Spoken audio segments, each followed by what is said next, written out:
പൂച്ചക്കാരാണ് sound കേട്ടു. അപ്പോൾ ഞാൻ വിചാരിച്ചു അവൾക്ക് ചോറ് കൊടുക്കാം. ചോറ് കൊടുക്കാൻ 1 മണിക്കായി 2 മണിക്കായി തോന്നുന്നുണ്ട് ഏകദേശം. അപ്പോൾ ഞാൻ പിന്നെ നോക്കാൻ പോയപ്പോൾ ആ കോഴി ഓടിപ്പോണ്. അപ്പോൾ തന്നെ മനസ്സിലായി അവൾ മുട്ട ഇട്ടിട്ട് ഓടിപ്പോവാണ്. ഒന്നും നോക്കിയില്ല, പോയെടുത്തു. നാടൻ മുട്ടല്ലേ, വെറുതെ കളയാൻ പാടോ. ഇവളാണെച്ചാൽ മുട്ടയിട്ട് ആ വിരിയിക്കാനായിട്ട് ഇരിക്കില്ല. ഒന്നിൽ ഇവൾ തന്നെ കുത്തി കുടിക്കും. അപ്പം പിന്നെ നമ്മളത് വിരിയിക്കാൻ വെക്കേണ്ടത് ശരിയല്ലല്ലോ. മുട്ട അത് അമൂല്യമാണ്.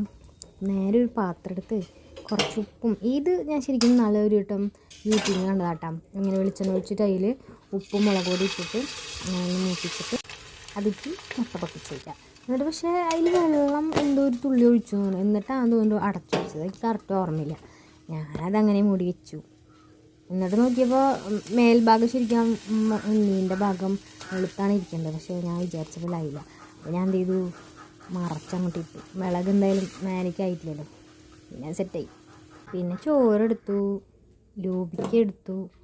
ഇന്നാൾ ഉപ്പിലിട്ട് വെച്ചതാണ്, സൂപ്പറായി ഉണ്ടായിരുന്നു. മിളകും കൂടി ഇടേണ്ടതായിരുന്നു. ഞാൻ പക്ഷേ ഈ ഡപ്പിയിൽ മിളകിടാൻ മറന്നുപോയി. മറ്റേ വേറൊരു ഡപ്പി ഇട്ടുണ്ടായി, അതിലായിരുന്നു മിളക്.